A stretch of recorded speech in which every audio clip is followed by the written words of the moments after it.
یہ کہانی ہے ایک غیبی شہزادے کی۔ ایک کسان تھا جس نے اپنی زمین میں تربوز اگائے۔ ایک دن کسان نے اپنی بیوی سے کہا، کھیت سے تربوز توڑ لا۔ کسان کی بیوی ایک بڑے تربوز کے پاس آئی اور اسے توڑنے لگی۔ تربوز سے آواز آنے لگی، آہستہ آہستہ اٹھاؤ۔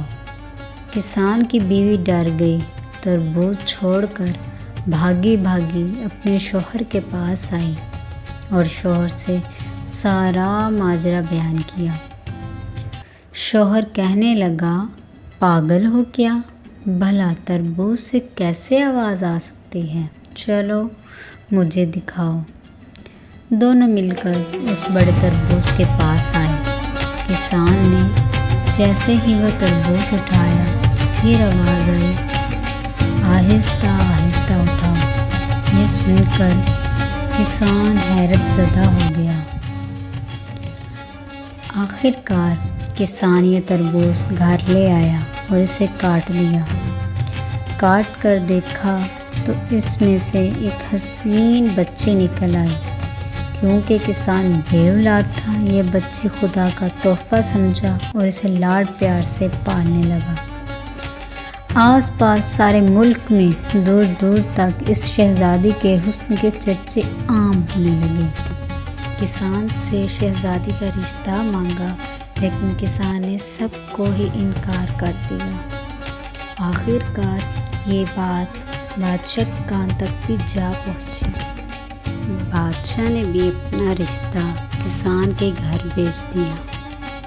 کسان نے خیال کیا کہ بادشاہ کو انکار کر کے بھلا کون اپنی موت کو دعوت دے، اس لیے کہنے لگا، یہ تو ہمارے لیے بڑے فخر کی بات ہے، میں رشتہ دینے کو تیار ہوں۔ بادشاہ یہ سن کر بہت خوش ہوا اور کسان کو بڑے تحفے پیش کیے۔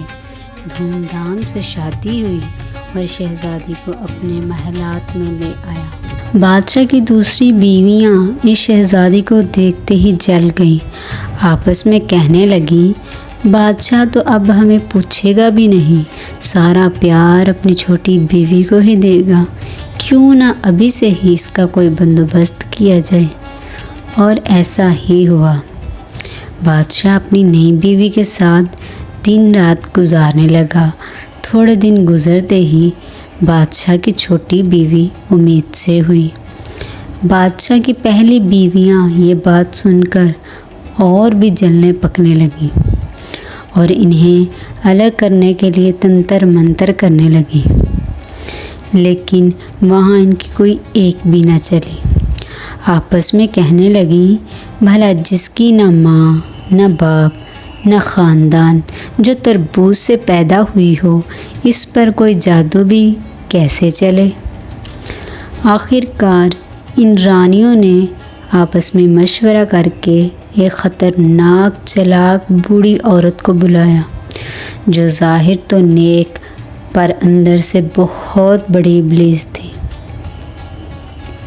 اس بوڑھی عورت کو بہت انعام و اکرام سے نواز کر نئی رانی کی طرف روانہ کیا گیا۔ یہ بوڑھی عورت اپنی مکاری سے رانی کے پاس آئی۔ اس بوڑھی عورت نے اپنی فریبی باتوں میں بیچاری رانی کو پھانس لیا اور اصل حقیقت پوچھنے لگی۔ تھوڑے بہت دن گزرنے کے بعد آخر کار اس بوڑھی عورت کا منصوبہ کامیاب ہو گیا اور سارا حال معلوم کرنے لگی۔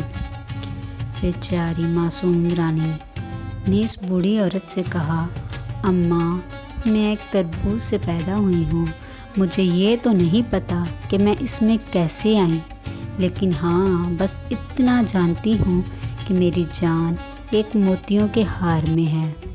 جب تک وہ ہار سلامت ہے تب تک میں بھی زندہ ہوں، اگر اس ہار کو کچھ ہوا تو میں بھی ختم ہوں۔ فریبی عورت یہ سن کر کہنے لگی، بیٹا، وہ ہار کیا تمہارے پاس ہے؟ اگر تمہارے پاس ہے تو میرے جیسی بوڑھی عورت کے پاس رکھوا دو تاکہ وہ محفوظ رہے، کیونکہ تم تو نوجوان بچی ہو، کہیں وہ ہار گم ہی نہ کر دو۔ معصوم رانی اس بوڑھی کی فریبی باتوں میں آ گئی اور ہار اس بوڑھی عورت کو دے دیا۔ یہ ڈائن بوڑھی عورت ہار لے جا کر دوسری سوتن رانیوں کو دے دیتی ہے اور یہ رانیاں ہار کو پتھر کے نیچے دبا دیتی ہیں۔ پتھر کے نیچے ہار آتے ہی معصوم رانی کا سانس گھٹنے لگتا ہے۔ بادشاہ بھی اپنی چھوٹی بیوی کو تڑپتا دیکھ کر بہت پریشان ہوتا اور رانی سے وصیت پوچھنے لگا۔ رانی نے کہا، بادشاہ سلامت، اب خدا حافظ، میری میت کو دفنانے کے بجائے ایک کوٹھی میں رکھوا دیجیے گا۔ بادشاہ کو بہت دکھ ہوا اور ایک عالیشان کوٹھی میں رانی کی لاش پلنگ پر رکھوا کر دروازہ بند کر دیا۔ بادشاہ کی دوسری رانیاں بہت خوش ہوئیں۔ تھوڑے بہت دنوں بعد نئی رانی بادشاہ کے دل سے اتر گئی، لیکن رانیوں کو ہمیشہ خوف لگا رہتا تھا کہیں وہ ہار چوری نہ ہو جائے، اس لیے روزانہ رات کو وہ ہار پتھر سے ہٹا کر اپنے پاس رکھ لیتی تھی اور دن ہوتے ہی اس ہار کو واپس پتھر کے نیچے دبا دیتی تھی۔ جب وہ رات کو ہار اپنے پاس لے آتی تھی تو وہاں چھوٹی رانی بھی زندہ ہو جایا کرتی تھی اور دن میں ہار کے دوبارہ دبنے پر چھوٹی رانی دوبارہ مر جایا کرتی تھی۔ اس طرح کئی دن گزر گئے۔ چھوٹی رانی کو اس کوٹھی میں بچہ پیدا ہوا۔ رات میں جیسے ہی رانی کو ہوش آتا وہ بچے کو پیار کرتی اور دودھ پلاتی۔ اس طرح جب وہ شہزادہ سمجھ بوجھ والا ہوا، ساری حقیقت بیان کرتی اور کہا، بیٹا جب تم جوان ہو جاؤ گے تب ضرور اپنے باپ کو جا کر ملنا اور یہ بات بتانا۔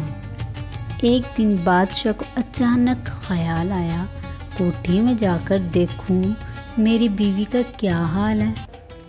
یہ خیال کر کے کوٹھی کا دروازہ کھولا تو کیا دیکھتا ہے کہ ایک بچہ کھیل رہا ہے اور بادشاہ کی بیوی پہلے کی طرح سوئی ہوئی ہے۔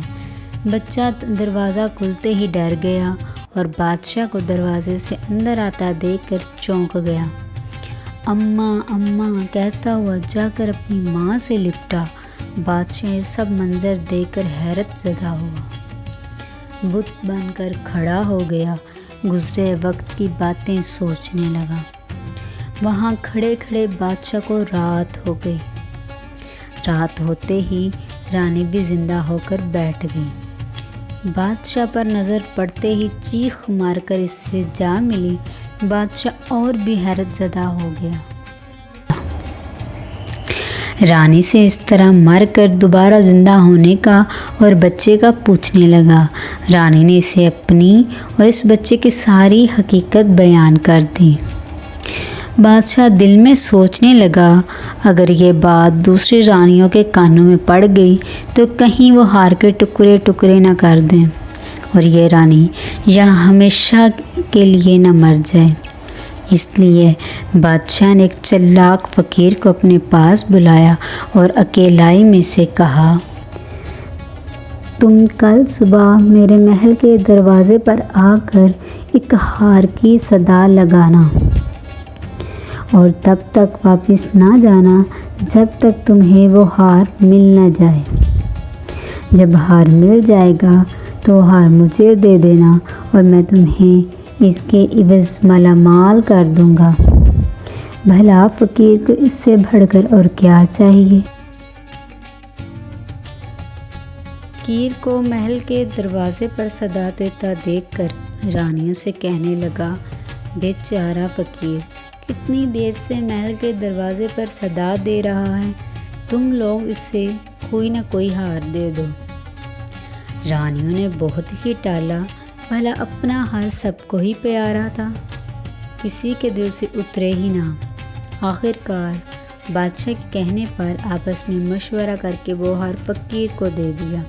فقیر نے دوسری طرف جا کر وہ ہار بادشاہ کو دے دیا اور بادشاہ سے انعام وصول کر کے چلتا بنا۔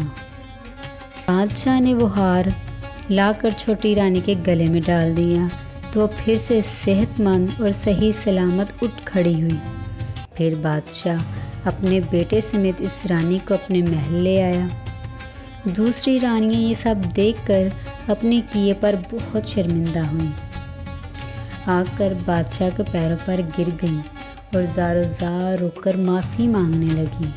بادشاہ کو ان کی حالت پر رحم آ گیا اور ان کی موت کی سزا معاف کر کے انہیں طلاق دے دی اور اپنی چھوٹی رانی بچے سمیت خوشگوار زندگی گزارنے لگا۔